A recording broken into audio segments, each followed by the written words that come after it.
Bismillahirrahmanirrahim. Assalamualaikum warahmatullahi wabarakatuh. Alhamdulillah wassalatu wassalamu ala Rasulillah wa ala alihi wa sahbihi wa man walah wa ba'd. Jemaah i'tikaf yang seluruhnya insyaallah dimuliakan oleh Allah Subhanahu wa taala. Alhamdulillah kita telah disampaikan dengan nikmat Allah Subhanahu wa taala oleh Allah ke hari 24 di bulan Ramadan di tahun 1444 Hijrah ini. Kita tentu bermohon semoga seluruh amal ibadah yang menyertai puasa kita diterima oleh Allah Subhanahu wa taala, dan seluruh doa-doa kita dikabulkan oleh Allah, dan dosa-dosa kita berharap diampuni oleh Allah Subhanahu wa taala. Dan tentunya di hari ke-24 ini juga penting bagi kita untuk meningkatkan evaluasi dari capaian-capaian amalan. Alhamdulillah, ini saya baru mendapat laporan dari peserta karantina yang ikut intensif menghafal Al-Quran 30 hari 30 juz. Ini ada pelajar kelas 3 SMP, alhamdulillah hafal Quran 23 hari 30 juz. Ya. Kemudian ada yang sampai hari ini sudah 26 juz, 25 juz, 22 juz. Masya Allah. Ya, ada ibu rumah tangga yang Masya Allah sudah 13 juz, ada yang 16 juz. Ya, apoteker ada yang 20 juz, Masya Allah. Ya, ada yang herbalis 11 juz. Ya. Oh, ini yang akhwat ya. Yang ikhwan juga demikian, Masya Allah. Ada pelajar udah 21 juz hari ini. Ada pedagang tuh, Masya Allah, sambil dagang sambil menghafal. Ada direktur perusahaan, direktur 11 juz tuh. Ya, Masya Allah, alhamdulillah. Ya, per hari ini mudah-mudahan semuanya dijaga oleh Allah Subhanahu wa taala, dan kita juga yang berada di sini diberikan kekuatan oleh Allah untuk bisa meningkatkan amal saleh. Ya, teman-teman yang PKU khususnya di Moraja, walaupun sudah 30 juz tapi diperlancar, istilah saya seperti bacaan Al-Fatihah. Al-Fatihah itu kan sambil mengerjakan apapun lancar saja. Itu ya. Nah, itu dibolak-balik juga lancar. Demikian yang lainnya juga kita semua diniatkan. Ya, yang paling penting itu adalah membangun kekuatan untuk mau berinteraksi, bukan berapa banyak yang telah diraih. Kalau itu nanti terserah Allah mau ngasih berapa. Yang penting disyukuri itu bisa ngaji, alhamdulillah. Itu. Karena tidak mudah. Ya, itu bagian dari taufik Allah. Bisa sholat, alhamdulillah. Bisa i'tikaf, alhamdulillah. Sekian banyak orang punya kesibukan, tidak sempat untuk i'tikaf. Ya, bahkan juga boleh jadi di antara orang-orang yang mungkin kegiatannya masih sibuk dengan mengajar, ada juga. Ya, sibuk dengan bekerja. Ya, kita doakan semoga diterima sebagai ibadah oleh Allah, kan niatnya baik juga. Tapi dari sekian pekerjaan kita diberikan kenikmatan, bisa sholat malam, bisa baca Quran, bisa i'tikaf, syukuri itu. Dan syukur itu mahal, karena ada orang yang bisa menunaikan ibadah tapi boleh jadi belum pandai bersyukur. Ya, itu poinnya. Jadi kalau kita sudah bisa mengimbangi ibadah dengan syukur, itu nilainya tinggi di sisi Allah. Nanti Allah tambah kenikmatan ibadahnya. Ya, diberikan kenikmatan. Dunia itu gampang. Dunia gampang kalau sudah akrab dekat dengan Allah, dibuka semua pintunya. Kalau kita sudah pandai mengaturnya. Karena Allah itu kalau sudah sayang begini, dibuat dulu kita mampu mengatur. Khawatirnya dikasih banyak nggak bisa ngatur, jadi beban nantinya. Capek ngelolanya. Ya. Karena itu kita dibuat mampu dulu oleh Allah untuk mengatur. Belajar sabar, dikasih banyak masalah supaya tahu mana yang benar, mana yang salah, bagaimana cara mengatasinya. Dikasih sedikit dulu tambahan rezeki, bisa mengelola tidak dengan cara yang baik tidak. Nanti kalau sudah pandai menggunakan itu semua, diberikan oleh Allah bahkan nyaris tanpa batas, seperti Utsman bin Affan radhiyallahu taala, Abdurrahman bin Auf. Tapi kalau ibadah itu kalau disyukuri dikasih kenikmatan sehingga pengen nambah. Ya, itu makna umum la in syakartum la azidannakum. Kalau bersyukur ditambah.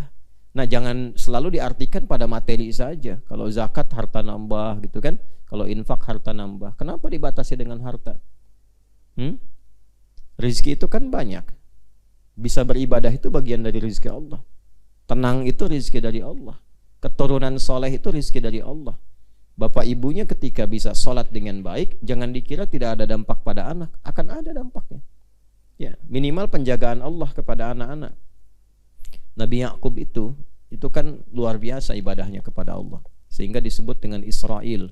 Isra itu hamba yang taat, il itu kan Allah. Ya, Israel hamba Allah yang taat.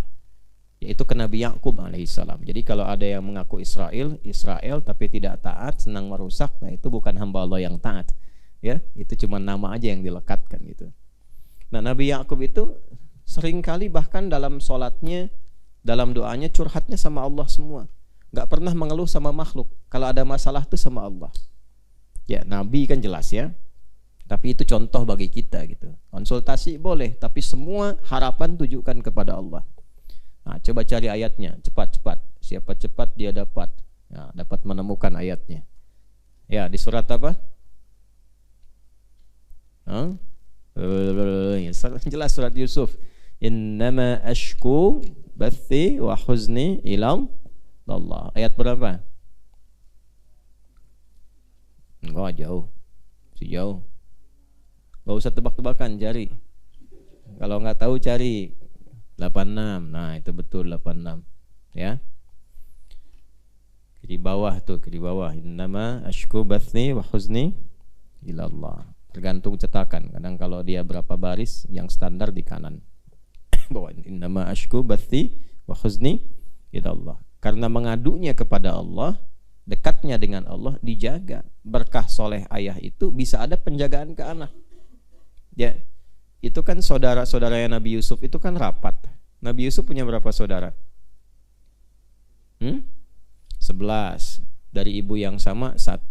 Ibu beliau kan namanya Rahilah. Dari Rahilah itu, ya rahimahullah, itu punya 2 anak. 2 anaknya siapa? Nabi Yusuf alaihissalam dan adiknya Bunyamin. Nanti dari ibu yang lain ada 10 anak. Kan? Nah, 10 ini rapat. Karena kurang nyaman, karena belum paham dengan status Yusuf alaihissalam, cemburu berlebihan, itu kan, kemudian berusaha ingin melukai Yusuf. 10 rapat coba. Rapatnya nggak tanggung-tanggung. Gini, saya ilustrasikan. Kalau 9 mengatakan misalnya bunuh, yang 1 mengatakan nggak usah, jauhin aja. Kalau 10 orang rapat, 9 mengusulkan A, 1 mengusulkan B. Yang diterima yang mana? Normalnya 9. Ya kan? Kalau rapat 10 orang, 9 punya usulan, 1 punya usulan, yang diterima yang mana? 9. Yang ini agak menarik, 10 rapat, 9 usul, 1 yang diterima. Coba. Temukan ayatnya, ayat berapa? Masih surat yang sama. Uqtulu Yusuf. Hah? Coba. Ayat 9. Ada kan? Quran surah 12 ayat 9. Itu 9 orang. Coba lihat, ayatnya ayat 9. Yang ngusulkan 9 orang. Ya kan? Waktu itu Yusuf, bunuh aja Yusuf katanya kan. Bapak kita nggak ngerti nih gitu kan, kita orangnya kuat, kita orang hebat, kok Yusuf yang diperhatikan. Tapi 1 orang mengatakan, jangan dibunuh. Alqihi fi ghayabatil jubbi yaltaqituhu ba'dus sayyarah. Tujuan kita kan supaya Yusuf jauh dari bapak. Ya, supaya dosanya nggak gede-gede banget, nggak usah dibunuh, kan? Ya, lemparin aja ke tempat gelap, kan? Jauhkan dari ayah, kan? Kan poinnya supaya jauh dari ayah. Dari situ ayah memperhatikan kita.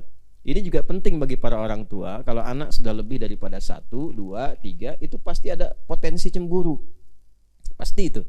Nah, di surat Yusuf itu ada manajemen untuk mengelola anak-anak itu, melatih anak, mendidik supaya mendapatkan perhatian yang nyaman. Nah, yang paling menarik begini, tiba-tiba diterima. Oh, bagus di usulan katanya. 9 yang lain sepakat. Kok bisa 10 itu rapat, 9 mengusulkan bunuh Yusuf, Satu mengusulkan jangan bunuh, lempar aja ke tempat gelap, yang diterima yang satu. Apa yang menjadikan demikian? Doa ayah. Doa ayah. Ya berapapun kita dititipkan oleh Allah, 1 anak, 2 anak, 3 anak, akan ada masanya pasti berpisah dengan kita. Ya, berpisahan yang singkat dulu lah. SD kan sekolah.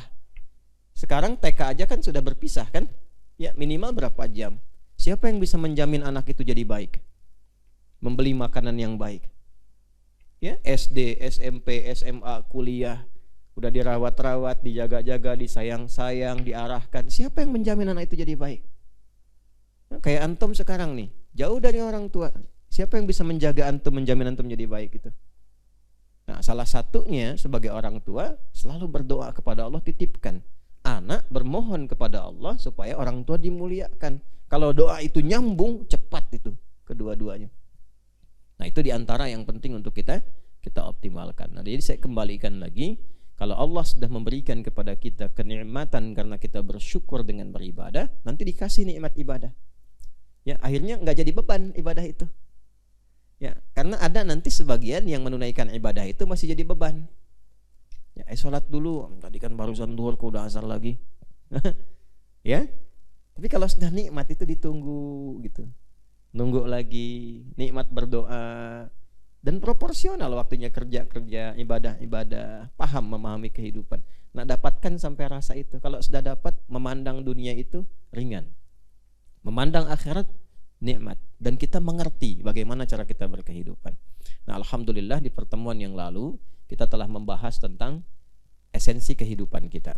Ya, hakikat kehidupan. Siapa kita, keturunan siapa, mengapa ada di bumi ini, mengapa bumi disifati dengan dunia, kemana setelah meninggalkan dunia, bagaimana menyikapinya dan mempersiapkannya sebelum dievaluasi.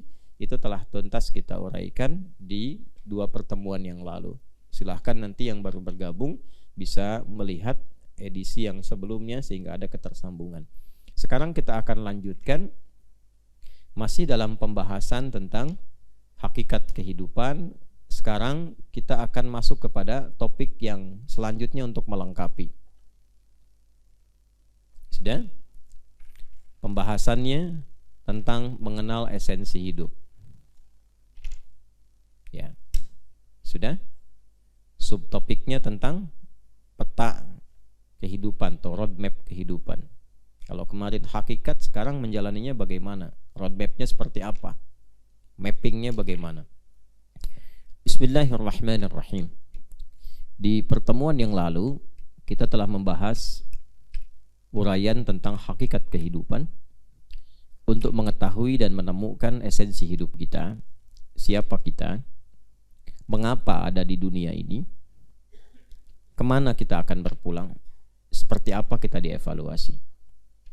Sekarang kita akan lanjutkan pembahasan setelah kita mengetahui di pertemuan yang lalu bahwa Allah menugaskan Adam dan keturunannya, termasuk kita keturunannya, karena itu disebut dengan Bani Adam, untuk menjadi khalifah di bumi. Dan kita sudah mengetahui makna khalifah itu setidaknya ada 3. 1, berbuat segala yang bermanfaat. Karena itu sepanjang di bumi ini, jadi apapun harus menghasilkan karya yang bermanfaat. Kalau bekerja, silahkan bekerja dengan cara yang benar, sehingga semua hasil yang didapatkan bermanfaat. Profesi apapun, jadi pejabat yang benar, pejabat yang dengan kedudukannya dan kebijakannya bisa bermanfaat. Jadi pekerja, jadi arsitek, ya, jadi pebisnis, silahkan dengan cara yang profesional dan menghasilkan yang bermanfaat, tidak tanggung. Jadi dosen mengajar yang bermanfaat sehingga menghasilkan murid-murid yang benar. Itulah khalifah, makna yang pertamanya. Dibawa ke diri pribadi juga sama. Kalau bicara yang bermanfaat. Tak mampu, diam dululah. Itu lebih bagus dibandingkan berbicara yang tidak baik. Man kana yu'minu billahi wal yaumil akhir falyakul khairan aw liyasmut. Sepanjang beriman, kata-katanya, kata Nabi, harus baik. Kalau tak mampu, diam. Itu lebih bagus. Makanya ada peribahasa, diam itu adalah emas. Kapan? Ketika tak mampu berbicara yang baik. Tapi kalau bisa berbicara yang baik, jangan diam. Maka diam tidak menjadi emas. Jelas ya? Kalau melihat yang baik. Nah, fungsi ini disebut dengan umur namanya. Seperti pernah kita bahas di pertemuan sebelumnya. Umur itu diantara maknanya sesuatu yang melahirkan manfaat. Jadi kalau ditanya berapa umurnya, umur saya 40 tahun, 45 tahun, 20 tahun. Maksudnya selama hidup itu berapa manfaat yang sudah dihasilkan. Itu kadang-kadang Allah titipkan pertanyaan lewat lawan bicara kita. Yang kedua, sukses dan bahagia. Ya, khalifah itu bermakna sukses dan bahagia. Disatukan makna kedua ini bermakna falah.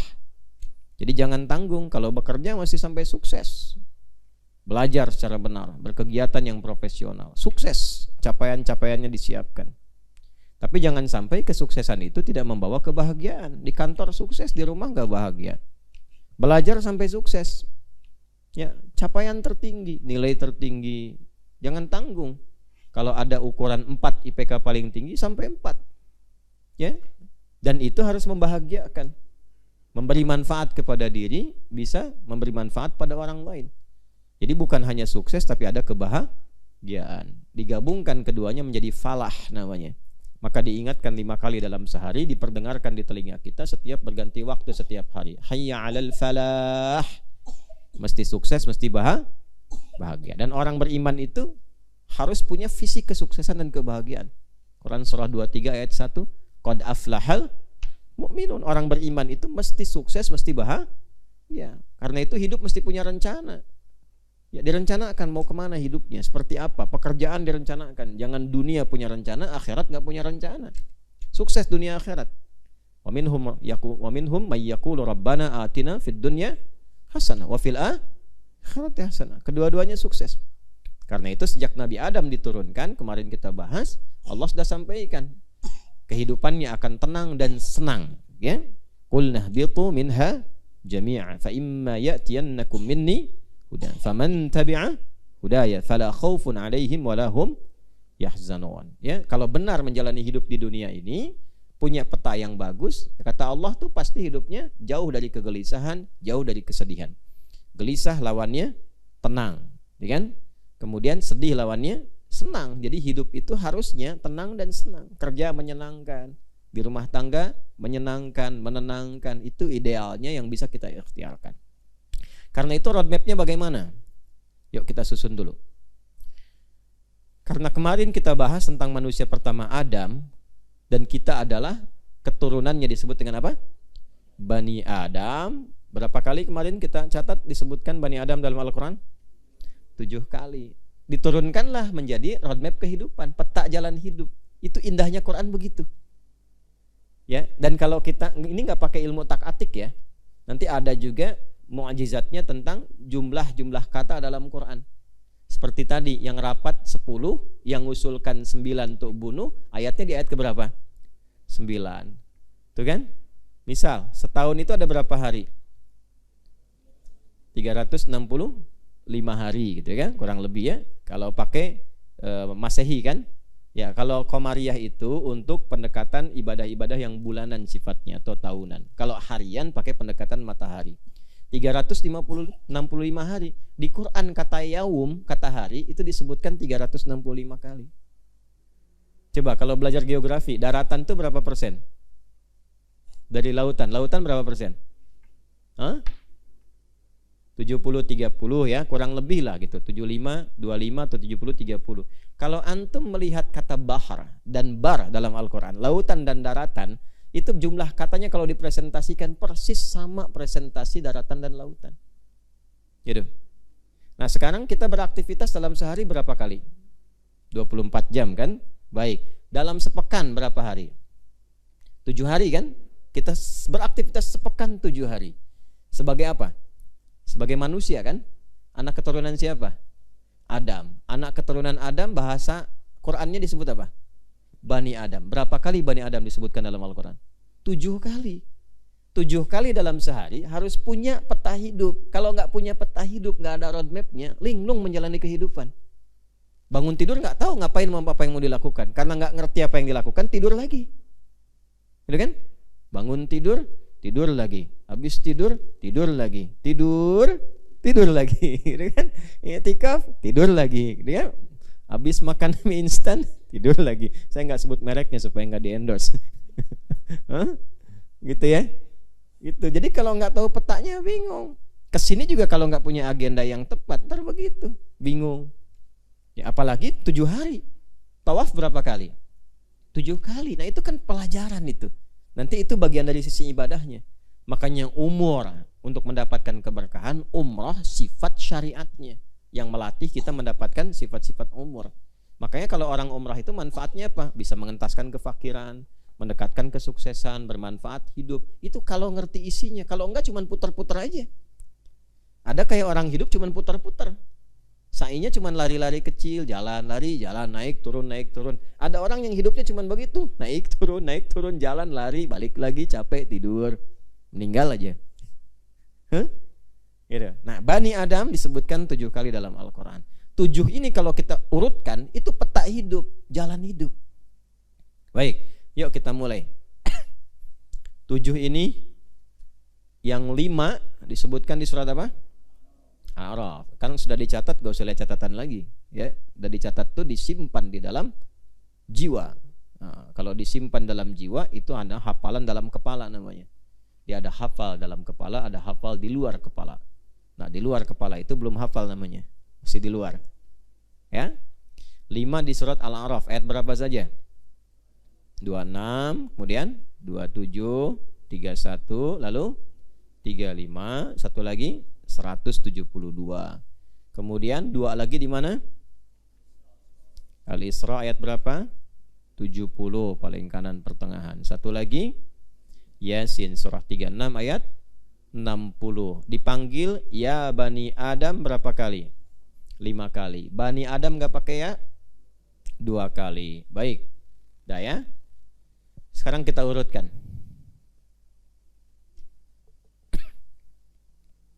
Sudah? Pelan-pelan. Dari fase kelahiran dulu. Sebelum lahir nih. Ini hidup kita nih, ya, peta jalan dari sebelum lahir udah diberikan oleh Allah gambaran kehidupan. Dari Quran surah 7 dulu ayat 172. Wa idz akhadha rabbuka mim bani adama min zuhurihim dzurriyyatahum wa ashhadahum ala anfusihim alastu birabbikum qalu bala syahidna an taqulu yaumal qiyamati inna kunna an hadza ghafilin. Baik, perhatikan baik-baik.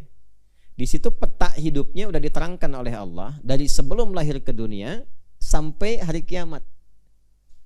Nah, yang kemarin kita ulas ya. Jadi kita ini berkehidupan sebelum lahir ke dunia, Allah sudah sampaikan. Kamu sementara di dunianya, nanti akan pulang dievaluasi di hari kiamat. Jangan sampai ketika dihisab mengatakan lupa ya Allah. Tuh. Udah ada contohnya hisab-hisab di dunia tuh. Kalau di persidangan kan dihisab. Ya, ada terdakwa di sidang ditanya oleh hakim, apakah saudara ingat apa yang saudara lakukan pada saat itu? Lupa yang mulia. Pernah dengar begitu nggak? Namanya lupa. Di akhirat nggak bisa bilang begitu. Lupa ya Allah. Ya, nggak bisa. Karena buktinya terlalu tampak. Kitabnya sudah ada, perjanjiannya ada, CCTV-nya dibuka, gitu, lengkap semua. Jadi nggak bisa bilang lupa. Karena sebelum bicara udah tampak semua. Jadi mulut nggak bisa bicara, tertahan. Ya, malahan yang terjadi tangan, kemudian kaki bersaksi. Al-yauma nakhtimu ala wa tukallimuna wa tashhadu bima kanu. Tuh. Surat apa itu? Yasin. Jelas ya? Nah, jadi saya mau teruskan dulu, gambarkan. Kembali, wa idz akhadha rabbuka mim bani Adam, disebutkan Bani Adam. Dan ingatlah, pahami, pelajari. Ketika Allah Rabbmu Muhammad SAW perintah kepada Nabi, berarti diteruskan kepada kita. Mengambil komitmen perjanjian dengan seluruh anak cucu Adam. Kita anak cucu Adam bukan? Ya, berarti termasuk di dalamnya. Min zuhurihim dzurriyyatahum wa asyhadahum ala anfusihim. Sudah? Sebelum terlahir ke dunia diberikan dulu komitmen, dikasih pernyataan awal. Sudah? dan dipersaksikan. Komitmennya dipersaksikan, syahadat, disyahadatkan. Pada setiap diri mereka. Jadi setiap kita itu mengalami itu. Nanti diingatkan saat lahir. Ya, diingatkan saat lahir, saat berkehidupan. Apa komitmennya? Alastu birabbikum. Apakah engkau sejak kini berkomitmen untuk menjadikan aku sebagai Rabbmu? Ya kan? Rabb di situ maknanya luas. Ya, yang pertama adalah Tuhan yang diesakan, diagungkan dengan semua sifat perhatiannya. Jadi Allah mengapa di situ mengatakan dengan kata Rabb untuk memberikan kesan kamu dari mulai di sini fase kandungan sampai nanti lahir, sampai kembali kepada Allah di hari kiamat akan dijamin oleh Allah dengan perawatan, pemenuhan kebutuhan. Ya, kalau sakit disembuhkan, ya, kalau berdoa dikabulkan, kalau salah dimaafkan, kalau dosa diampuni. Ya kan? Kalau ada yang mengatakan begini, mau nggak ikut saya, nanti kebutuhan ditanggung, salah dimaafkan, sakit nanti difasilitasi, semua diberikan. Mau nggak? Ya maunya kan nggak mikir kan? Nah, mau nggak mikir itu bahasa Arabnya disebut bala namanya. Kalau bala itu pokoknya ikutlah. Ya, tapi cuman sekali, kalau 2 kali jadi runtah. Ya, bala-bala.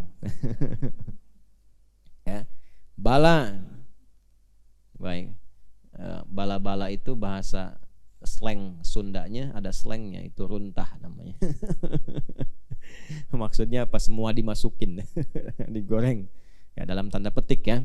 Jangan jadi headline nanti runtah, tidak. Ya. Itu bercanda, namanya bercanda yang menempat. Jangan sampai kalian nanti datang ke warung di tempat Sunda jualan bala-bala, Bu punten badai meser runtah, suruh ke belakang nanti ngambil sampah. Ya, bala, ya nggak mikir. Tapi nggak nyampe situ aja, teruskan kalimatnya, bala syahid. Nah, kami bersyahadat, kami komitmen. Ya, jadi Allah sudah berikan bekal awal dalam mengarungi kehidupan. Kalau mau selamat sampai kiamat, karena ujung ayatnya kan kiamat. Antakulu yaumal kiamat, kan? Kalau mau selamat dari lahir sampai dengan kiamat, maka pakai itu bekal syahadat. Ya, bekal syahadat itu bahasa lainnya iman. Ya, jelas ya? Apa namanya? Iman. Nanti setelah iman baru ilmu. Jadi kalau kita ingin menjalani kehidupan di dunia ini, mau bikin roadmap nih, roadmap kegiatan. Ya, yang pertama kali itu pakai iman dulu. Ya, sebelum dilakukan.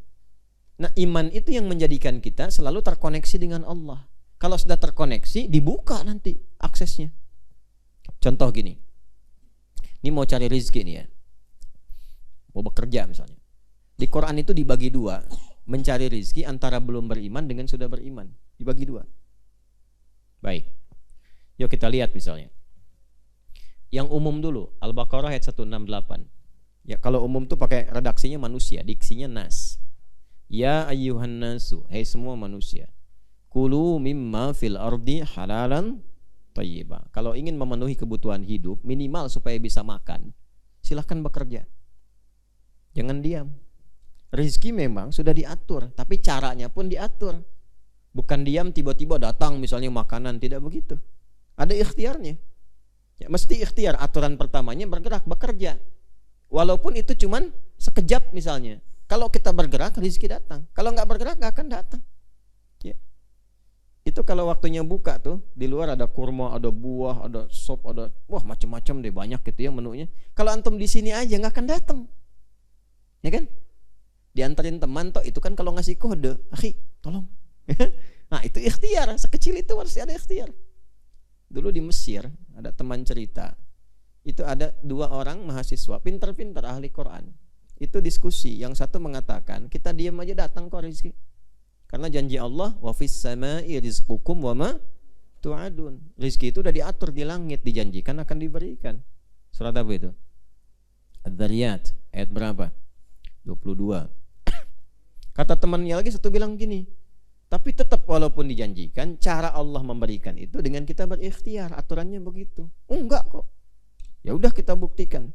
Yang pertama yang bilang akan dikasih tanpa usaha itu akhirnya dia ngumpet tuh di salah satu ruangan DKM di marbot di bawah meja di waktu-waktu itikaf. Tuh. Saat itikaf itu kalau di Timur Tengah kan suka ada yang ngasih-ngasih makanan, termasuk juga di sini kan. Nah, jadi begitu ngasih, muhsinin yang donatur makanan ngasih, yang lain dapat dia enggak. Karena ngumpet. Hari kedua masih ngumpet, yang lain dapat dia enggak. Hari ketiga udah enggak kuat, udah terlampau lapar. Jadi begitu datang lagi dibagikan, yang donaturnya bilang, hal min akhar katanya, ada lagi yang lain enggak? Ya kata yang ngerawat masjid karena enggak tahu kan ngumpet yang tadi, karena enggak tahu bilang enggak ada katanya, mafish, la yujad ahaduna. Udah ini cukup, gak ada yang lain lagi. Karena udah terlanjur kalau pergi dia nggak dapat jatah, akhirnya dikasih kode, gitu. Gitu kan? Nah, oh tuh ada orang tuh katanya kan, begitu dicek dia tuh udah kelaparan luar biasa. Akhirnya diberikan makanan, dikasih double tuh. Nah itulah indahnya Allah. Dikasih rezekinya tuh terakumulasi, kasih double. Begitu dapat double itu dapat makanan, teman yang tadi itu diskusi yang sebelumnya dan dia ada di situ langsung didatengin. Kan saya udah bilang dari awal, rezeki itu mesti diikhtiarkan walaupun dengan katanya, nah, gitu deh. Nah, itu tuh bagian dari ikhtiar. Jadi kalau kita nggak bergerak nggak akan dapat. Ya, nah itu dasar awalnya. Jadi kalau ada orang non Muslim misalnya kaya, antum jangan keluhkan masalah iman. Kok bisa dia nggak beriman, nggak sholat kaya? Itu bukan masalah iman, bukan masalah sholat. Masalahnya dia mau kerja, jam kerjanya lebih banyak. Iman itu menentukan berkah. Itu. Jadi iman itu menentukan qanaah, sifat cukup, sifat sabar, itu kan? Kemudian apa yang didapatkan walaupun sedikit dikelola dengan baik, metabolismenya bagus, jadi energi kebaikan dan gak banyak mengeluh. Akhirnya mendapati apapun bisa dikelola. Ya, di Jepang, di Amerika banyak yang kaya-kaya kerja tapi stres, capek. Kadang-kadang juga melukai orang lain. Gagal sedikit bunuh diri. Tuh kan? Bunuh diri nggak mampu, bunuh orang gitu. Ya, itu ditemukan tuh tempat-tempat begitu. Banjir, nggak bisa ngatasin, langsung bunuh diri tuh. Ya, stres, minimal resign dari pekerjaan, malu, minta maaf semua. Lama-lama gelisah bunuh diri. Oh di kita banjir berenang. Itu terlalu qanaah ya. Dalam tanda petik dicari. Maksudnya bisa menghadapi hidup dengan nyaman gitu. Ya, teruskan. Nah itu rumus yang ayuhan nas. Tapi kalau pakai iman, sebelum bekerja pakai iman, dekati dulu Allah. Pindah ayatnya ke 172. Quran surah 2 ayat 172. Ya ayyuhalladzina amanu. Berubah dari ya ayyuhan nas jadi ya ayyuhalladzina amanu. Kulu, tetap kerja. Silahkan cari makan, bergerak. Tapi perhatikan, halalnya dibuang, thayyibnya dijamakkan. Ya ayyuhan nasu kulu mimma fil ardi halalan thayyiba. Tapi kalau pakai iman, ya ayyuhalladzina amanu kulu min thayyibati ma razaqnakum. Fil ardinya diganti jadi ma razaqnakum. Kata Allah, aku yang siapkan rezekinya, bukan engkau yang lelah mencarinya. Jadi kalau semakin imannya tinggi, semakin kuat imannya, itu baru gerak dikit rezeki Allah berikan.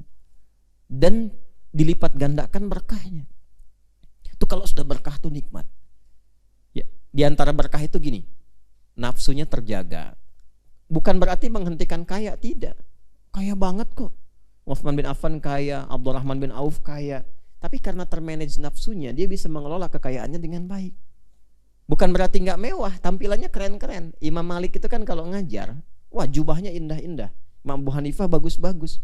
Ya, beberapa yang lain kendaraannya mewah untuk mensyukuri nikmat Allah.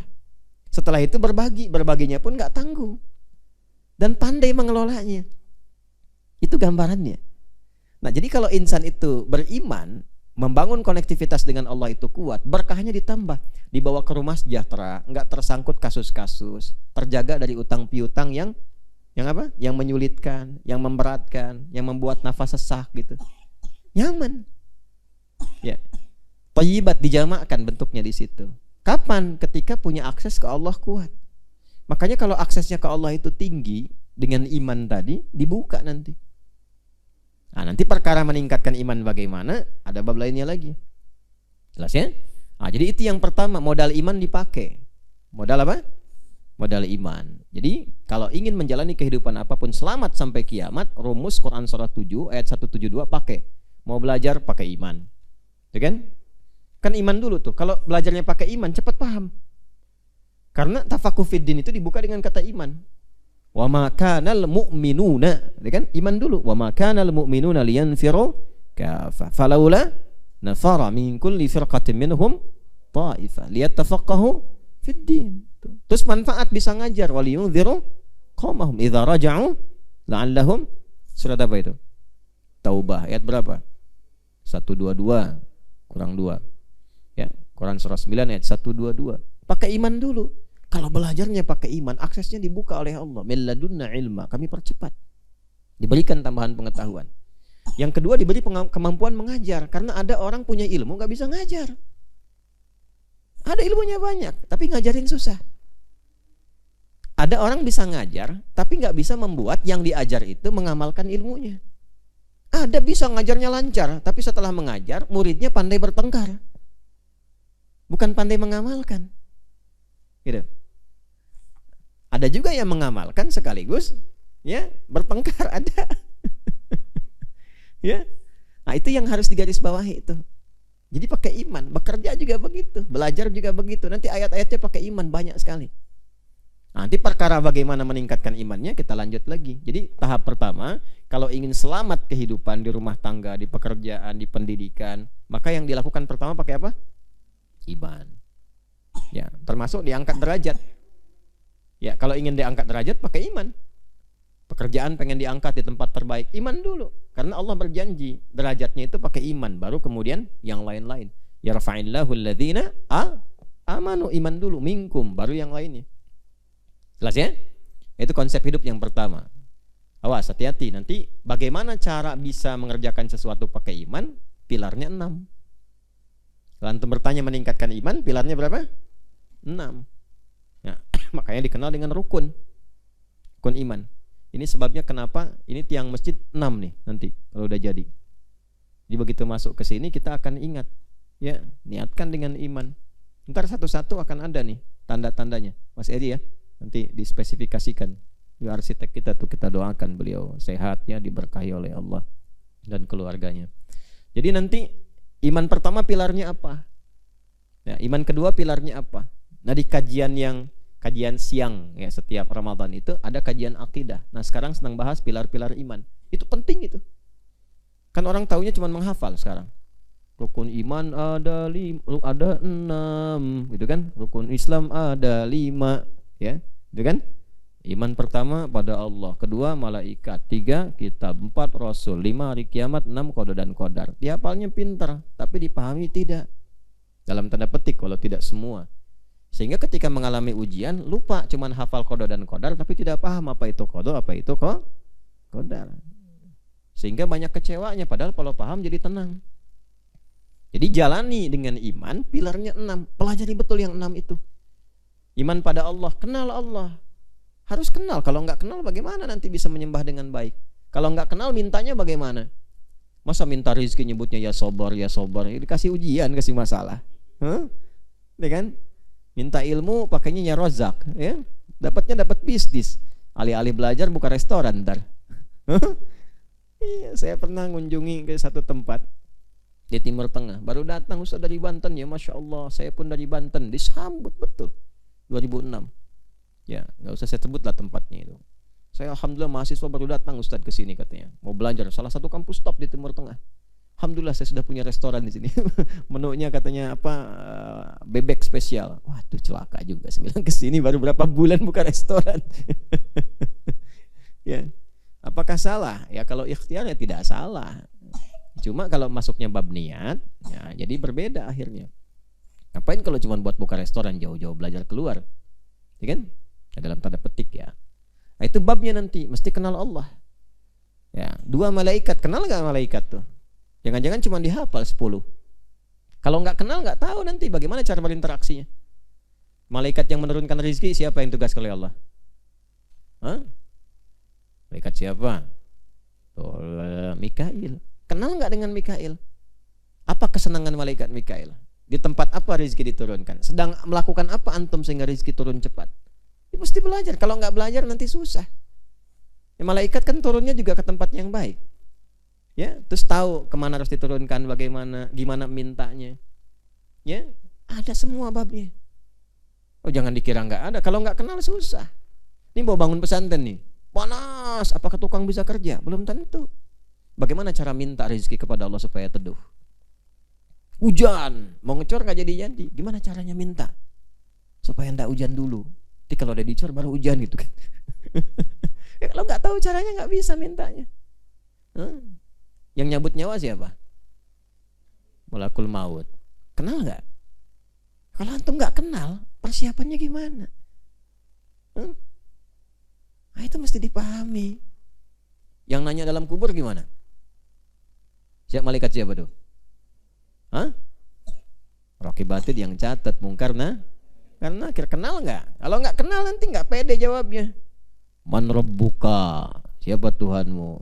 Dia paling dari sekarang kan. Kalau kenal itu pede itu. Man rabbuka, siapa Tuhanmu? Kan ente tahu, aneh udah belajar tauhid. Catatan lengkap pasti ditanya. Nggak bisa nggak bilang gitu? Bisa nggak bilang gitu? Man imam muka, saya sholawat tiap hari mungkar. Kok masih ditanya gitu? Coba lihat sama Raqib, tanyain deh gitu. Bisa nggak bilang begitu? Umar bin Khattab tuh pede tuh, pede. Man imam muka, kata Mekon akhir. Gak usah gitu-gitu amat nih, bahasa kita gitu kata Umar tuh. Saya ini berjuang dengan Rasulullah. Ya kan, kuburnya samping Nabi, masih ditanya siapa imamnya gitu. Umar begitu, ya nggak usah terlalu begitu katanya wajahnya. Makanya dalam satu riwayat yang disampaikan sebagian ulama juga, dari situ malaikat mungkar nakir jadi agak halusan dikit gitu ya. Ya, jadi kalau kita punya persiapan iman yang bagus, naik. Lanjut. Setelah iman apa? Jangan tebak-tebakan, balikin lagi ke ayatnya, kan tadi 7 baru 1 kan. Jadi menjalani segala sesuatu dengan apa? Iman. Setelah itu apa? Urutkan. Ya coba. Ya. Urutkan, jangan main tebak-tebakan. Coba diurutkan. Yang Al-A'raf 26. Coba dibaca. Ini Adama apa? Qad anzalna. Kemudian alaikum libasa yuwari sawatikum warisha. Berarti belum. Yang 27. Ya bani Adam la yaftinanakumus setan, belum. 31. Ya bani Adam khudhu zinatakum 'inda kulli masjid. Mau masuk tuh. Kemudian yang selanjutnya 35. Ya bani Adam. Baik. Nah, mulai nyambung. Dah, setelah iman langsung ke ayat 31 Al-A'raf. Bagaimana mempraktekkan iman? Iman itu kan menyambungkan kita dengan Allah, membangun konektivitas dengan Allah, ya kan? Itu iman. Komitmennya udah ada, caranya bagaimana? Maka yang pertama diingatkan ayat 31, ya bani Adam khudhu zinatakum 'inda kulli masjid. Hei anak cucu Adam, kalau ada panggilan dari masjid, nah itulah konektivitas pertama untuk membangun iman. Panggilan dari masjid. Ada enggak tiap hari panggilan dari masjid? Ada. Diperdengarkan di telinga kita kok. Telinga bahasa Arabnya apa? Udhun. Jamaknya adzan. Panggilannya disebut adzan. 5 kali sehari. Allahu Akbar, Allahu Akbar. Itu kan panggilan iman. Ya kan? Panggilan iman. Tahu dari mana? Ibadahnya kan sholat kan? Nah, sholat itu pertama disebutkan di Quran, letaknya setelah iman. Al-Baqarah ayat 3. Alladzina yu'minuna bil ghaibi wa yuqimunas. Kalimat sholat letaknya setelah iman. Makanya di Quran sholat disebut iman. Ya, surah kedua ayat 143. Quran surah Baqarah ayat 143. Lihat di ujungnya tuh, ya, mau ke akhir. Wa ma kana Allahu liyudhi'a imanakum. Iman di situ sholat artinya. Ya, iman di situ sholat. Sholat disebut iman. Jadi kalau ingin membangun konektivitas kita kuat dengan Allah, maka yang pertama dilakukan adalah ibadahnya sholat. Karena itu ibadah pertama yang disyariatkan kepada umat Rasulullah SAW Dari rukun Islam itu apa? Setelah syahadat, salat. Peristiwa Isra Mi'raj, lahirnya apa? Salat. Sebelum puasa, sebelum zakat, sebelum haji, salat dulu. Karenanya disebut salat. Apa artinya salat? Ya, salat itu kan secara fikih disebut doa. Salat ya doa. Tapi kenapa nggak dibilang doa aja? Salat itu seakar dengan kata silah. Akarnya sama. Artinya sesuatu yang terhubung, terkoneksi. Kenapa ibadahnya disebut salat? Karena melatih kita supaya terhubung dengan Allah, terkoneksi. Makanya selepas kita salat, kita jadi ingat kepada Allah, nyambung. Ingat tuh bahasa Arabnya zikir. Ya, maka turunlah Quran surah keempat ayat 103. Fa idza qadaytumus salata fadhkurullah. Kalau Anda telah selesai salat, maka segera terkoneksi dengan Allah. Ciri orang berhasil salatnya itu dia ingat Allah, terkoneksi. Nah, kalau iman plus salat udah nyambung, punya koneksi dengan Allah, maka akan dijaga oleh Allah. Siapa yang menjaga waktu salat akan dijaga oleh Allah. Nanti dijaga, dalam jiwanya akan terjaga. Makanya kalau udah nyambung dengan Allah, itu penjagaan Allah datang. Apa yang pertama kali Allah berikan? Pertama ketenangan dulu. Zikir itu melahirkan ketenangan. Dalilnya Quran surah ke-13 ayat 28. Tadi habis sholat dapat zikir, habis zikir dapat tenang. Ala bidzikrillahi tatmainnul qulub. Yakinkan pada dirimu kalau zikirnya benar kepada Allah, hati tenang. Makanya orang sholat itu pasti yang pertama dapat tenang. Gitu. Kalau antum sholat pengen uang, antum sholat pengen proyek, susah itu. Nanti kecewa ujungnya. Saya udah tahajud ya Allah, kenapa belum dapat juga gitu. Ya, tahajud bukan buat proyek. Tahajud membangun kedekatan dengan Allah sehingga status terangkat. Kalau sudah terangkat, mau di mana aja Allah tempatkan, ridho. Jadi pertama tenang dulu. Makanya saat sujud tenang kan, selesai lebih tenang dari sebelumnya. Walaupun kadarnya bisa beda-beda, ada yang 10%, 20%, tergantung kehusyuan. Tapi intinya sholat itu bikin tenang, bikin tenang. Nah, setelah tenang, jernih berpikir. Nah, itu yang saya katakan tadi bisa membangun kesuksesan. Kan jiwa yang tenang melahirkan kreativitas yang cemerlang, pemikiran yang gemilang. Ya, silahkan bikin status, nggak apa-apa. Gitu. Jadi kalau jiwanya tenang, hatinya tenang, itu kreativitasnya itu cemerlang, hasilnya gemilang. Yang kedua, dia bisa menimbang sehingga terjaga dari perbuatan yang salah. Itulah sebabnya ketika disebutkan selesai sholat, terjaga dari yang salah. Inna sholata tanha anil fahsya wal munkar. Quran surah 29 ayat 45. Kalau orang itu selalu berjalan pada garis kebaikan, itu dapat perhatiannya tinggi. Orang baik itu dapat perhatian. Ya, sudah orangnya tenang, berpikirnya itu cemerlang, baik lagi, pasti dapat perhatian. Yang jaga Allah. Jadi nggak ada kisahnya keluar dari masjid tertukar sendal, atau mau ke masjid gantiun QRIS, ya. Orang sholat dia ganti QRIS, ya. Misalnya itu nggak akan terjadi. Jadi kalau semua orang itu baik, pejabat baik, beriman dan sholat, ya kan, pebisnis beriman dan sholat, ya, ulamanya sholatnya benar, berimannya benar, maka semua akan jadi orang baik. Itulah sebabnya ketika semuanya meningkat dalam nilai-nilai kebaikan, keberkahan akan datang. Nah, jadi intinya iman, kemudian yang kedua apa? Sholat. Nah, nanti kalau sudah bisa iman dan sholat, itu ciri pertama nanti anugerah Allah datang dalam bentuk takwa namanya. Maka orangnya akan berubah dari sekedar beriman jadi bertakwa. Ya. Kalau masih mengaku muslim, asyhadu an la ilaha illallah, asyhadu anna muhammadar rasulullah, muslim. Masuk ke hati jadi iman. Ya. Kemudian dipraktekkan, ada panggilan dari masjid, dipraktekkan. Contoh pertama dibuktikan lewat sholat, maka berubah tuh dari mukmin jadi apa?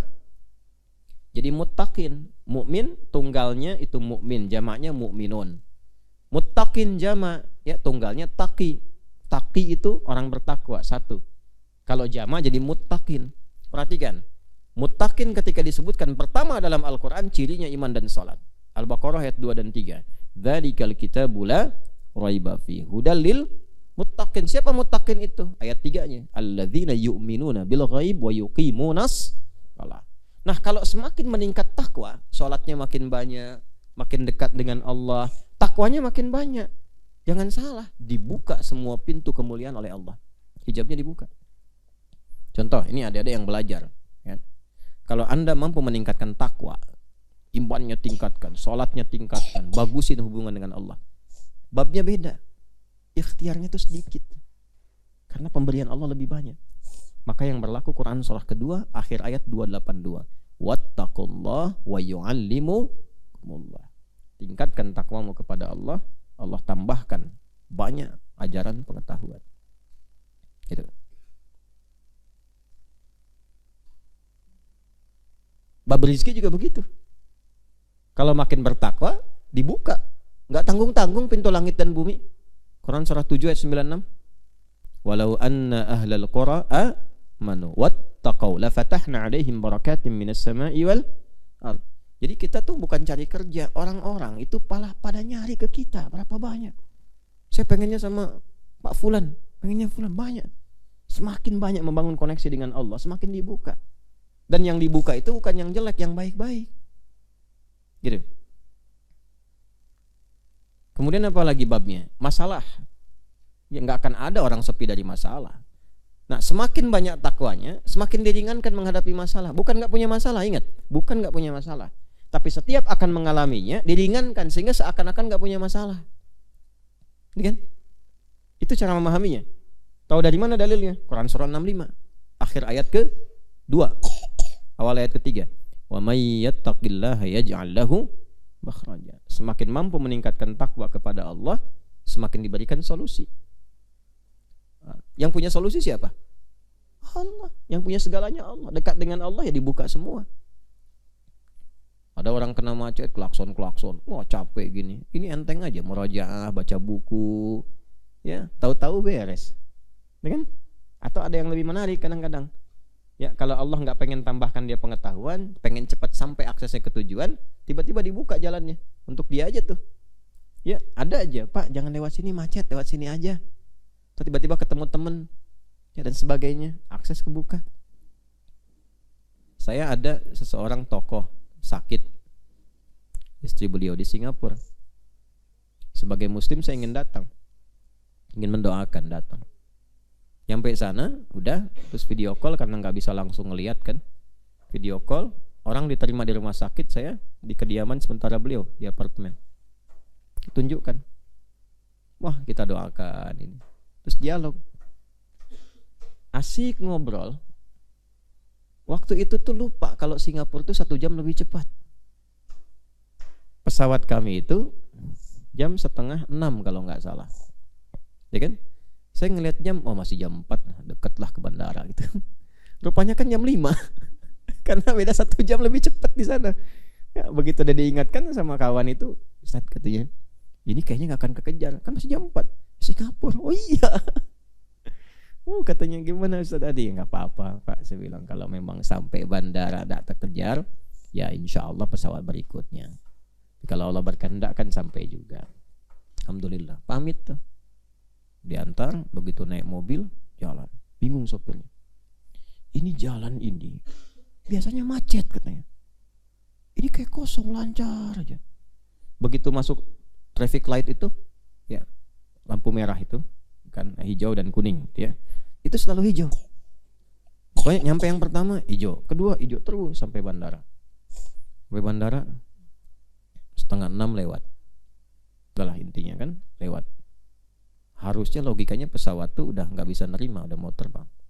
Datang situ, masuk, lalu ke counter, nanya, masih bisa pesawat kami? Oh masih Pak katanya. Oh gitu, kenapa? Delay 1 jam. Bayang nggak? Persis sama waktunya, delay 1 jam.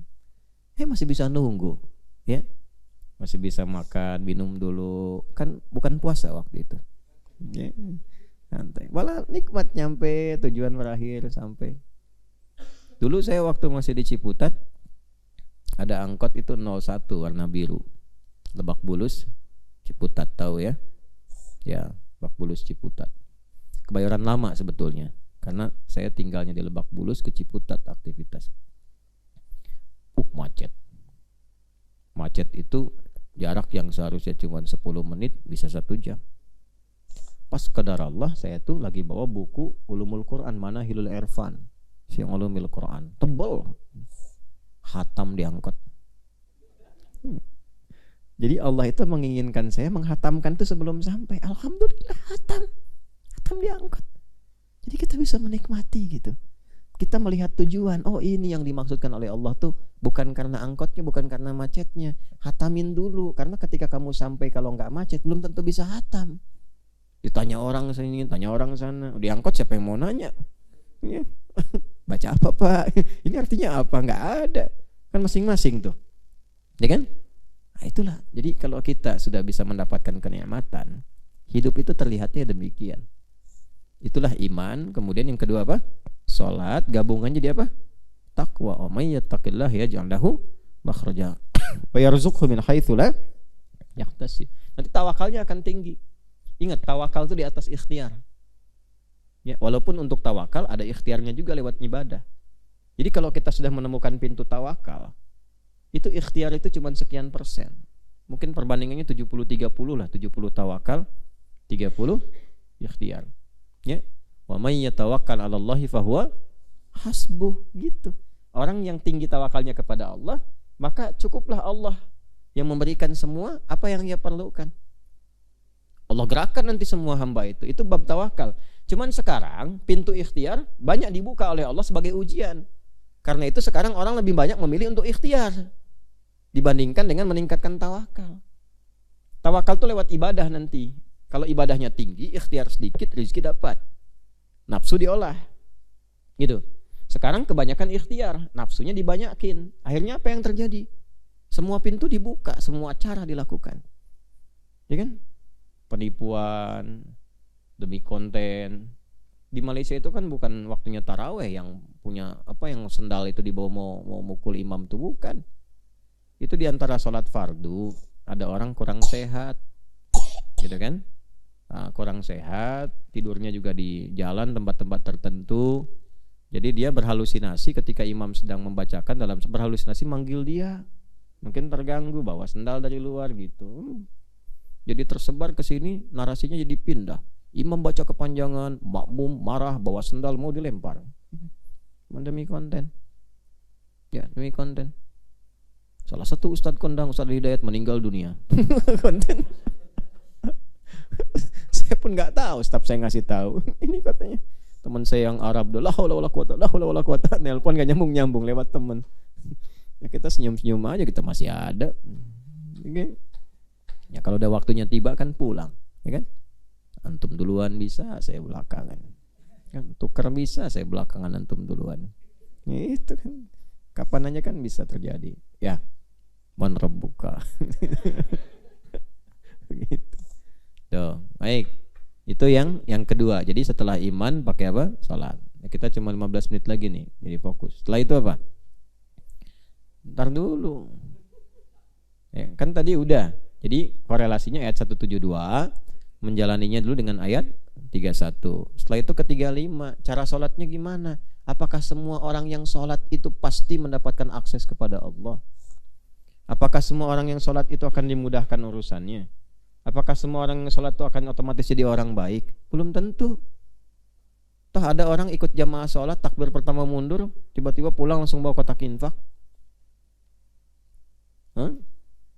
Gitu. Sekarang orang macam-macam motifnya. Tidak perlulah kita berpikir yang kurang-kurang baik, walaupun ada kenyataan demikian. Artinya apa? Artinya nggak semua orang ketika sholat benar. Nah, cara sholat yang benar itu yang bagaimana yang merubah kita menjadi lebih dekat dengan Allah. Kan buktinya jelas, bisa dilacak dalam sejarah. Kok bisa preman yang kasar, hobinya bertarung, kan? Kok bisa orang yang suka mabuk, kok bisa orang yang suka membegal, tiba-tiba masuk Islam, sholat jadi orang paling soleh di zamannya. Baik. Dan saat yang bersamaan sukses dunianya. Gimana tuh sholat bisa membuat begitu? Maka ayat 35 dipakai. Nah itu jalannya tuh. Yang ketiga, dari Bani Adam 7, 3 udah kita pakai tuh. Yang ketiga secara singkatnya ikuti petunjuk Rasul. Nah, ayat 35 kan begitu kan? Ya, tentang Rasul kan? Maka belajar bagaimana Nabi membimbing kita. Bukan hanya dalam sholat. Dari semua aspek. Kalau betul dilakukan, pasti sukses. Orang dibimbing Nabi aja dulu, ya, fase Mekah 40, di Madinah setelah selesai 12.000 orang. bisa menaklukkan dunia. Gimana tuh? 40 orang menyebar, sukses. Itu kan? Jadi 12.000 menyebar, sekarang jadi hampir 2 miliar. Tapi dulu sekian orang itu kualitasnya bagus semua. Karena kenapa? Nabi diikutin. Dan semua petunjuk yang lewat Nabi itu nggak 1-2, komplit dari bangun tidur sampai tidur lagi. Coba lihat, bangun tidur kan kita punya petunjuk kan? Dari caranya sampai doanya. Doa itu bukan sekedar bacaan formal. Sering saya sampaikan, bukan sekedar bacaan formal yang merubah kegiatan jadi ibadah, bukan. Tapi sekaligus isinya panduan kita menjalani aktivitas itu. Bangun tidur doanya apa? Nah, saat bangun itu coba isi kaji doanya itu. Itu panduan kita menjalani kehidupan saat bangun. Berpakaian ada doanya. Apa doa berpakaian? Bismillahirrahmanirrahim. Alhamdulillahirrahmanirrahim.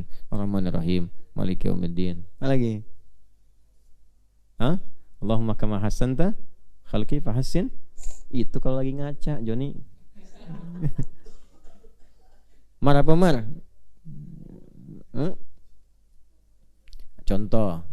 Contoh. Allahumma inni as'aluka khairahu wa khairu ma huwala wa a'udzubika min syarri wa syarri ma huwala. Ya Allah, aku memohon segala kebaikan dari pakaian yang aku kenakan ini, kebaikan darimu. Dan mohon berikan kekuatan dengan pakaian ini bisa berbuat baik. Makanya kalau ada yang pakai doa itu, nggak akan mungkin pakai pakaian yang ngumbar aurat. Akan mungkin pakaian yang aneh-aneh, kan pengen jadi baik, terlihatnya baik, ya nggak harus misalnya memakai dengan budaya-budaya tertentu misalnya kan, ya kalau nyaman silahkan pakai jas, silahkan pakai baju-baju, pakai batik, pakai jubah, apapun yang baik.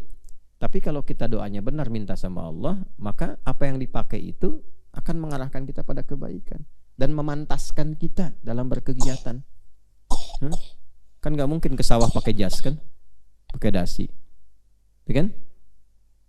Nggak mungkin juga misalnya ke kantor pakai kaos oblong, ya kan? Dan macam-macam. Pantas jadi baik. Jadi ketika dikenakan itu orang pun melihat jadi baik, ya. Bukan kemudian memberikan penilaian yang tidak baik. Itu cara berpakaian itu diatur doanya. Ya, wa'udzubika min syarri wa syarri ma huwala. Aku berlindung kepadamu ya Allah ketika mengenakan pakaian ini bisa berbuat buruk. Kan ada orang yang biar nggak terlalu kelihatan lah cara kita, nanti besok pakai pakaian begini ya. Ya kan? Coba lihat orang korupsi aja pakai pakaiannya bagus-bagus kan, tapi pakaian bagusnya dipakai korupsi. Ya kan? Orang mau mencuri sekarang itu berdandan. Gitu. Makin bagus dandannya makin kelihatan dia pencuri. Gitu kan? Artinya apa? Pakaian itu dikenakan untuk berbuat jahat. Jelas? Ya, ada kan sekarang yang pakai dukun, pakai pakaian kiai. Terus kayak pakai helm, dia pakai helm juga gitu ya. Kata almarhum Kiai Haji Junun FZ kan begitu kan? Ya, ini pakai jubah, sana pakai jubah panjang kayak Batman gitu kan? Macam-macam digunakan. Bukan cuman pakaian, termasuk perangkat. Ya. Perangkat tuh kalau digunakan dengan baik, itu akan jadi apa? Ya, jadi wasilah. Wasilah di hari kiamat, memberikan nilai-nilai kebaikan yang positif. Jelas ya? Baik. Jadi itu gambarannya. Jadi kalau sudah ada, ikuti petunjuk Rasul. Dari bacaan-bacaan itu sebetulnya petunjuk berkegiatan. Mau belajar ada doanya. Mau makan aja ada doanya kan? Ada doanya. Dan itu indah, lengkap sekali isinya itu. Indah, lengkap. Sampai mau tidur lagi ada doanya. Saya tanya nih, doa bangun tidur dengan doa mau tidur sama enggak? Beda. Artinya petunjuknya beda. Siapa yang bisa ngajarin itu? Nabi kan gak pernah sekolah. Gak pernah sekolah. Jadi pembuktian bahwa Islam itu benar. Nah dulu orang itu selalu mengatakan begini, sami'na wa ata'na. Sami'na wa ata', kami dengar kami taat. Sekarang itu berubah sebagian orang. Sami'na wa nanyaina. Kami dengar, tapi kami banyak tanya. Gitu, udah jelas banyak ditanya. Dia debat lagi. Gitu kan? Jadi persoalan gitu. Paham ya? Nah, jadi pelajari lagi itu. Nah, 3 tuh udah dikasih itu. Satu apa? Iman. Yang dimaksud iman bangun konektivitas dengan Allah. Pilarnya ada berapa? 6. Pelajari yang 6 itu. Itu ilmunya. Ya, fa'lam annahu la ilaha illallah. Itu pilar pertama mesti ada ilmu terus sampai 6. Yang kedua, buktikan iman lewat apa? lewat amal soleh. Yang pertama bentuknya sholat. Yang ketiga, kerjakan semua amal soleh berdasarkan petunjuk Rasul. Urut itu roadmap kita itu. Ya, roadmap kita. Teruskan. Yang keempat, apa dikira kalau kita sedang beramal, membangun hubungan dengan Allah, menaati Rasul, akan tenang begitu saja? Tidak. Mesti kenal siapa? Yang ganggu. Ya, Allah sudah sampaikan ada makhluk ya yang terkutuk sejak Adam alaihissalam turun beserta istri beliau ibunda kita Hawa alaihissalam turun, udah mengajukan kepada Allah untuk mengganggu. Jelas kok. Makhluk sombong, makhluk terkutuk. Ya, namanya siapa? Iblis. Sifat mengganggunya disebut syaitan. Kan? Namanya iblis. Wa idz qulna lil malaikati isjudu li adama fasajadu illa iblis. Quran surah berapa? Bisa Al-Baqarah ayat berapa? Ayat 34. Bisa Al-Kahf ayat berapa? 50.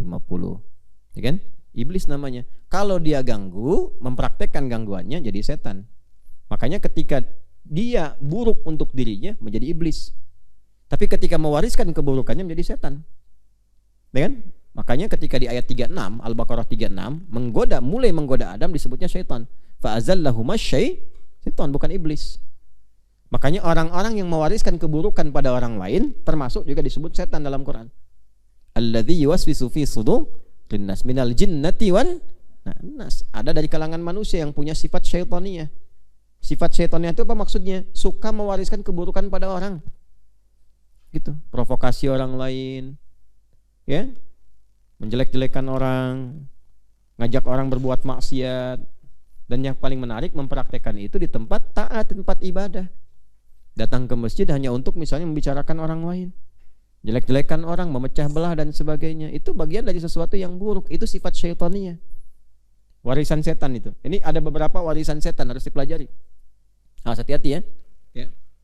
Ada yang warisannya nanti sifatnya diberikan oleh Allah seperti surga Firdaus.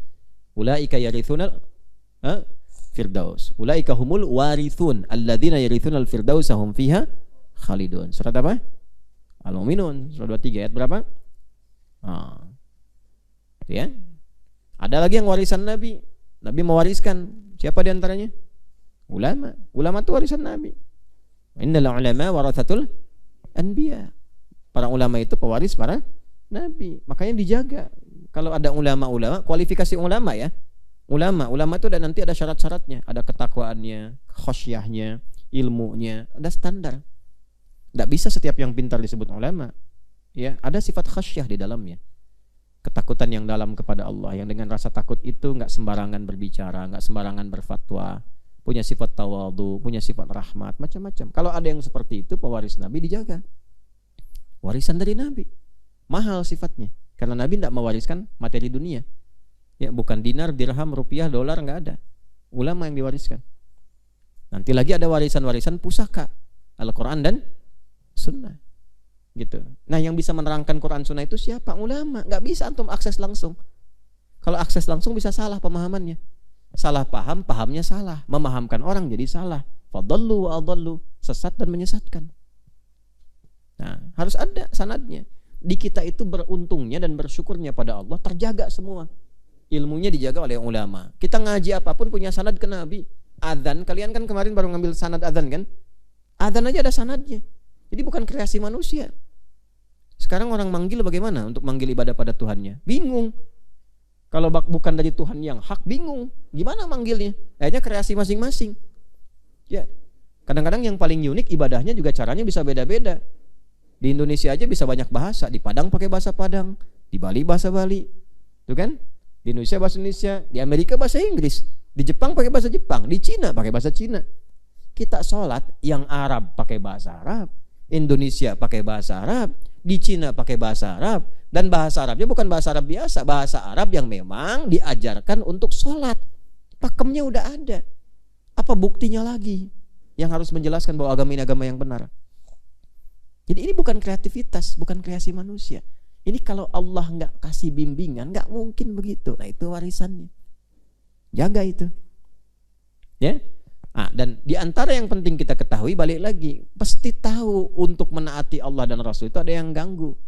Namanya iblis, ketika mengganggu disebut apa? Setan. Mesti belajar. Mesti belajar. Nah sekarang ada ayatnya. Yo, di ayat yang keberapa itu? 27. Tuh, nyambung semua kan? Ada Bani Adamnya kan? Kan 7 tuh. Ingat, susun roadmapnya. Iman, ibadah, utamanya sholat, konektivitas dengan Allah. Setelah itu caranya taati Rasulullah dan antisipasi gangguan. Yang keempat, di ayat 27. Ya Bani Adama la yaftinannakumus syaitanu kama akhraja abawaikum minal jannah. Dan itu disampaikan dari Nabi Adam juga loh. Ya kan? Ditegaskan oleh Allah. Hei semua anak keturunan Adam, hati-hati ya kata Allah itu. Kalau kalian ingin nanti menjalani misi kehidupan di muka bumi itu, sudah siap dengan roadmapnya, ada pengganggu yang sudah declare langsung di hadapan Allah, mau ganggu kalian dari depan, dari belakang, dari kanan, dari kiri. Gak akan dibiarkan kalian taat begitu saja. Maka jangan sampai apa yang pernah dicontohkan terjadi kepada bapak kalian Adam itu menimpa kalian. Jadi Allah mengizinkan Adam itu ya tergoda saat berada dalam pelatihan di surga sementara untuk menunjukkan kepada kita ini musuhnya. Cara menggodanya begitu. Kalau nggak kejadian kita nggak tahu musuhnya siapa. Kita nggak sadar digodanya bagaimana. Makanya kita merasa nih cara dia menggoda Adam begini. Makanya belajar tafsirnya. Waktu Adam ditempatkan berlatih di surga sebelum turun ke bumi, dikenalkan dulu ini tempat pulang. Ya kan? Tapi nanti tempatnya nggak seperti itu karena belum pernah dijamah manusia, lebih indah. Ini begini, indah semuanya, enak, nikmat. Ya. Tapi ini musuhnya. Cara menggodanya bagaimana? Dikenalkan dulu. Was-was. Ngasih bisikan ke Adam. Lewat hati, lewat jiwa. Makanya kalau ada bisikan-bisikan di hati untuk berbuat yang salah, sadar cepat itu setan. Gitu. Ya. Ada bisikan supaya nipu, supaya manipulasi, cepat sadar itu siapa? Setan. Kalau nggak sadar, nggak tahu ilmunya, nggak tahu itu musuh pengganggu, itu bisa diterima nantinya. Kalau diterima parah nanti. Ya. Antum datang karantina mau apa? Mau belajar. Bisikin setan. Daripada dengan Quran udah tuh banyak berita bagus, buka. Akhirnya terus udah gitu update dong statusnya lagi belajar, hilang. Tiba-tiba nggak tahu sejam hilang yang dipakai buat hafalan. Ini proyek bagus nih. Udahlah, jangan terlalu soleh. Kan ada pendapat ulama juga yang mungkin membolehkan. Wah, masuknya tuh pakai ulama. Tuh kan. Nah, karena itu nanti ulama-ulama yang menjawab seruan setan disebut ulama su nanti ada juga tuh. Ya, karena itu nggak disebut ulama sebetulnya, nggak disebut karena ulama itu punya sifat tertentu. Tambahkan su untuk menunjukkan ini bukan. Ya, ada juga jangan dikira ustadz nggak tergoda, banyak. Ya, artinya nggak luput dari godaan, selalu ada. Selalu ada. Maka berlindung kepada Allah. Nah, diajarin perlindungannya kan? Nanti banyak ayat lagi turun. Kalau sedang ada was-was, ada godaan, ada lagi ayatnya. Ya, surat apa? Cepat. Kalau winon ayat. Bacanya apa? Wa'udzubika. Bacakan dari awal dong. Fa imma. Tuh, ini nyambung dari Al-Mu'minun nyambungnya ke Al-Baqarah tuh. Ayo.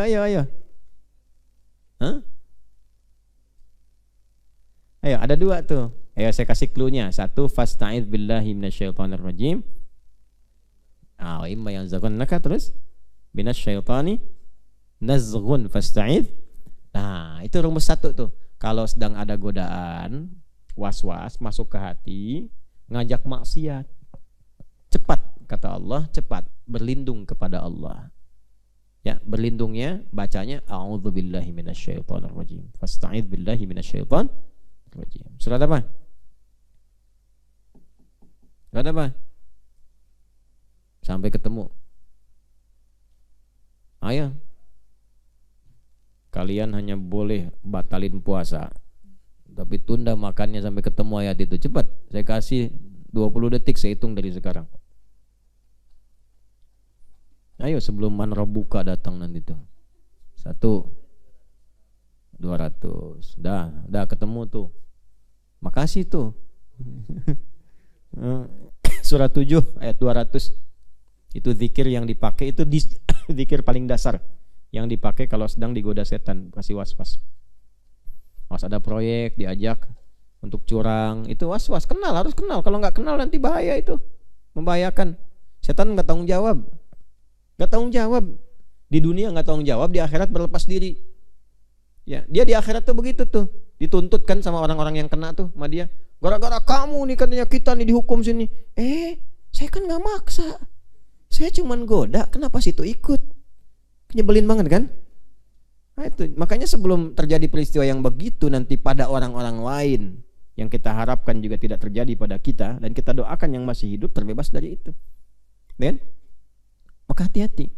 Yang kedua, kalau setannya betul-betul ya bukan cuman menggoda pada diri kita, tapi nanti gini, sifat setan tuh gini, kalau mental dari kita, dia akan datang pada orang terdekat. Ingat itu ya. Makanya dari Adam datang ke siapa? Hawa. Ke Adam mental datang ke Hawa. Masih ingat nggak kisah lontar jumroh? Ya, karena Nabi Ibrahim digoda supaya tidak menunaikan perintah Allah yang dilakukan untuk Ismail alaihissalam. Ya kan? Dari Ibrahim kan alaihissalam nggak mempan, datang ke siapa? Ke istri beliau, Sayyidah Hajar. Nggak mempan, datang ke Ismail. Tuh. Jadi ingat, Anda dapat proyek yang nggak bagus, tapi barangnya memang diinginkan dari Anda. Anda nolak tuh, waduh Pak, saya nggak cocok yang seperti itu formulasinya, nggak mampu sayanya, ya. Boleh jadi Anda menolak, nanti teman-teman dicari siapa yang paling dekat nih, supaya kira-kira bisa tuh, ya bisa begitu. Ustadz juga jangan dikira lepas dari seperti itu, ya bisa dicari untuk klaim, untuk ngendorse produk yang nggak bagus, ya, atau musim-musim tertentu supaya ngendorsekan ini itu, kemudian dibayar dan sebagainya. Pada sesuatu yang tidak dibenarkan oleh syariat, bahaya. Langsung nolak, ntar lewat temannya siapa dicari gitu. Ada yang begitu, ya. Ada yang pesan proyek tuh nggak masuk lewat ini, lewat belakang. Ada yang masuk ke kedudukan, yang punya jabatan, nggak masuk langsung. Kadang-kadang masuk lewat dapur rumahnya, lewat istri, lewat anak. Hati-hati. Kalau nggak kenal tuh cara-caranya setan menggoda, nggak tahu roadmapnya, bahaya. Ya, ntar yang melakukan ayah kena sekeluarga, melakukan anak kena juga bapaknya, terus ke atas tuh. Allah tuh kalau mau ngungkap itu cantik sekali, ya kan? Kejadian anaknya nendang orang, itu kan? Begitu kena bapaknya, kena istrinya, kena ininya, kena yang lainnya, dibuka semua. Dan di saat seperti itu setan nggak tanggung jawab, ketawa aja setan di belakang tuh, ya tuh, ya. Ketawa aja di belakang, tuh, ya. Ngetawain aja tuh. Ya udah, dia yang berulah, dia yang menggoda, dia yang nyuruh maksiat, begitu ditangkap dia yang ketawa. Terus pada ribut yang lainnya kan. Setan cuma ketawa. Diketawain di dunia, nggak tanggung jawab di akhirat. Gitu. Apa makhluk seperti itu mau difasilitasi? Mau diakomodasi? Nggak apa-apa, kadang dialogkan aja dengan diri kita tuh. Kalau udah yang begitu, nggak akan sukses tan. Udah yang lain aja lah gitu, yang lain. Ya. Saya kadang-kadang suka saya candain begitu. Kalau udah datang kadang begitu, cari pangkat yang lebih tinggi, nggak akan sukses. Setelah itu tinggal sama kita tuh, kerjain yang lain. Kalau lagi buka ya minum teh. Godaannya halus banget. Dari yang ibadah tiba-tiba masuk ke tauhid, disuruh membayangkan Allah gini, udah bahaya. Tinggal makan mie aja, ya, makan nasi, makan apa gitu, tinggal. Kalau waktunya bukan puasa, ya, waktu puasa batal, gitu. Tinggalkan, udah sampai dia hilang balik lagi, gitu. Itu, ya. Kadang-kadang ya kerjain setan sekali-kali. Kerjain setan tuh gampang tuh, ya. Kalau ngajak maksiat, dikira-kira mau benar, dia itu tinggalin, itu kan. Terus kita lupa, sholat aja, sholat, ya. Habis sholat pasti inget tuh, ya. Gak usah makasih, sama setan gak usah makasih, kita sholat nih. Sholat aja, sholat inget udah. Antum kalau lupa sesuatu tuh sholat aja, nanti inget. Ya, bukan pas sholat fardu ya, atau bukan sholat niat-niat sunnah tertentu, bukan, ya sholat aja pokoknya. Kan yang saya cerita kemarin kan, ya, Ya, kemarin. Udah ya? Jadi udah berapa? 4 ya. Oke. Baik, saya kira 4 aja dulu. Ya, kita sudah tahu, 1, tingkatkan iman, 2, bangun konektivitas dengan Allah, 3, ikuti petunjuk Rasulullah, 4, pahami, pelajari, antisipasi gangguannya. Udah tuh, udah 4, tinggal 3 lagi. Yang 3 ini kalau bisa dilakukan setelah 4, itu dahsyat hasilnya. Membangun kepercayaan diri, mendekatkan pada kesuksesan, dan menjemput kematian dengan indah. Wah, itu yang luar biasa. Dan mengantisipasi dari gangguan yang keempat, karena nanti yang keempat dia akan ditegaskan kembali. Ya, langsung dari Allah penegasannya. Ya, langsung dari Allah. Setelah itu nanti akan membentuk karakter. Ya, karakter. Jadi kalau kita benar melakukan ini, langsung dimuliakan oleh Allah, punya kepedean luar biasa, dan tampil indah berkehidupan. Kemana-mana tuh luar biasa. Dan itu contohnya udah banyak. Nah, karena itu kita akan sambungkan di edisi berikutnya insya Allah ya. Edisi berikutnya kita bahas 3 lagi. Kemudian baru kita turunkan detail panduannya. Demikian yang disampaikan di pertemuan kali ini. Mudah-mudahan ada manfaat yang bisa kita dapatkan. Semoga Allah memuliakan kita dan menjaga kita sampai kita kembali kepada Allah dalam kebaikan. Saling mendoakan. Nah, doa itu yang menguatkan kita untuk bisa menguatkan pada nilai-nilai kemuliaan. Allahumma taqabbal minna innaka antas sami'ul alim wa tub 'alaina innaka antat tawwabur rahim. Allahumma rabbana atina fid dunya hasanah wa fil akhirati hasanah wa qina adzabannar. Wa sallallahu ala sayyidina Muhammad wa ala alihi wa sahbihi ajma'in. Wa akhiru da'wana subhanakallahumma wa bihamdika nashhadu an la ilaha illa anta nastaghfiruka wa natubu ilaik. Alhamdulillahirabbil alamin. Terima kasih untuk semuanya. Assalamualaikum warahmatullahi wabarakatuh.